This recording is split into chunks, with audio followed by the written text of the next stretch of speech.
Hello guys, so কাল থেকে শুরু হতে চলেছে গৌতম গম্ভীরের যুগ।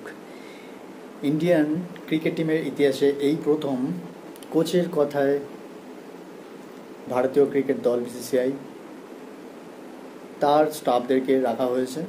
তবে অনেক অনেক কথাই শুনেছে কোচের। কোচ আসতেই অনেক কিছু চেঞ্জেস এসছে টিমে, যেগুলো ভীষণভাবে আশ্চর্যকর। তো গৌতম গম্ভীরের মধ্যে তো দম আছে, সে তো আমরা জানি অবভিয়াসলি। তো প্রথমে বলে থাকি, একটা ওয়ার্ল্ড কাপ ছয়মাত্র আমরা পেয়েছি অনেকদিন পরে, 12-14 বছর পরে ওয়ার্ল্ড কাপ আমরা পেয়েছি। কিন্তু যেভাবে হার্দিক পান্ডিয়াকে যেভাবে সরানো হয়েছে, মানে টি-20 টিমের ক্যাপ্টেন থেকে, তো সেটা একটা অংশে মানে কি বলবো, মিক্সড ফিলিং টাইপের। মানে খারাপও লাগছে, আবার একটা অংশ দেখতে গেলে ঠিকই আছে যে সবসময় চোটে বাইরে থাকে, ওয়ার্ল্ড কাপ খেলার সময়, আইপিএল খেলার সময় ঠিক হয়ে যায়। তো এটা মেবি ওর ক্ষেত্রে আরও সিরিয়াসনেস নিয়ে আসবে ওর মধ্যে, যে আমার ন্যাশনাল টিমে কতটা জরুরি আমার থাকাটা। ছোটো ছোটো টিমের বিরুদ্ধে শুধু নয়, রঞ্জি খেলাতেও আমার যোগদান দেওয়া উচিত। সে সময় না চোটের বাহানা বানানো, না মানে এবার একটা দিক দিয়ে দেখতে গেলে স্যাড লাগে এটাই যে ওর সাথে একটা খারাপ জিনিস ঘটছে রিসেন্ট টাইমে। ওর পার্সোনাল যে ইস্যুগুলো আসছে সামনে, সেটা নিয়ে প্রেশারে তো আছে, আর তার সাথে সাথে ক্যাপ্টেন্সি চলে যাওয়া, সেটা একটা কোনো অংশে দেখতে গেলে অনেক খারাপই লাগছে। তো গৌতম গম্ভীরের দিক দিয়ে মেবি ঠিক, আবার হার্দিক পান্ডিয়ার দিক দিয়ে দিলে মেবি ঠিক।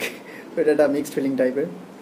এবার সূর্যকুমারের দিক থেকে বলতে গেলে, যে সূর্যকুমারকে ক্যাপ্টেন্সি দেওয়া হয়েছে, সেটা অনেক অংশে ডিজার্ভ করে সূর্যকুমার। কারণ লাস্ট কয়েক বছর ধরে সূর্যকুমারের আইপিএলের রেকর্ড, সূর্যকুমারের ইন্টারন্যাশনালের রেকর্ড কিন্তু খুবই ভালো। মেবি বড় ম্যাচে সেরকমভাবে ফুটে উঠতে পারেনি বিরাট কোহলি বা হার্দিক পান্ডিয়ার মতো, কিন্তু মনে হয় সূর্যকুমার ভালো করবে। বাট গৌতম গম্ভীর, আমার মতে বলে, গৌতম গম্ভীরকে যেরকম সুযোগ দেওয়া হয়েছে, এরকম ইন্ডিয়ান ক্রিকেট টিমের ইতিহাসে তো কাউকে দেওয়া হয়নি। নিজের ইচ্ছা মতো স্টাফদেরকে রেখেছেন। তারপরে হ্যাঁ, অ্যাকচুয়ালি ডিম্যান্ড করেছে, আর ডিম্যান্ডের যে প্রবল ডিমান্ড করার যে ক্ষমতা, মানে যোগ্যতা, সেটা তো অবভিয়াসলি আছে। এবার ব্যাপারটা হচ্ছে যে আগামী যে 3-4 বছর যে গৌতম গম্ভীরের যুগ চলবে, এতে যদি ভারতীয় ক্রিকেট দল ভীষণভাবে ব্যর্থ হয়, তাহলে কিন্তু গৌতম গম্ভীরকে প্রেস ছাড়বে না। একে মিডিয়ার সাথে গৌতম গম্ভীরের সম্পর্ক একদমই ভালো না। কিছুদিন আগে একটা প্রশ্ন করা হয়েছিল যে বিরাট কোহলির সাথে আপনার সম্পর্কটা কীরকম, তো বলেছিল বিরাট কোহলির সাথে আমার সম্পর্ক টিআরপির জন্য নয়। তো এক্ষেত্রে মিডিয়ারা কিন্তু ভীষণভাবে চটে আছে গৌতম গম্ভীরের সাথে।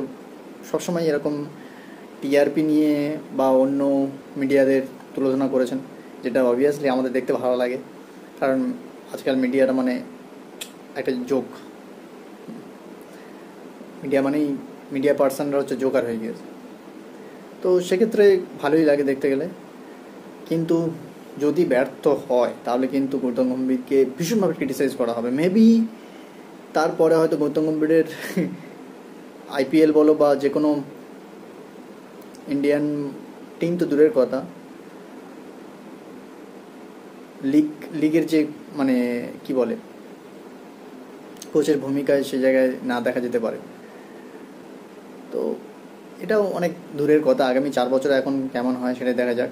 মেবি আমরা দেখেছি যে ব্র্যান্ডন ম্যাকুলাম যখন ইংল্যান্ডের কোচ হয়েছে, তারপর থেকে কিন্তু ইংল্যান্ডের ক্রিকেটের খেলার ধরন পাল্টে গেছে, টেস্ট খেলা, ওয়ানডে খেলা, এভরিথিং।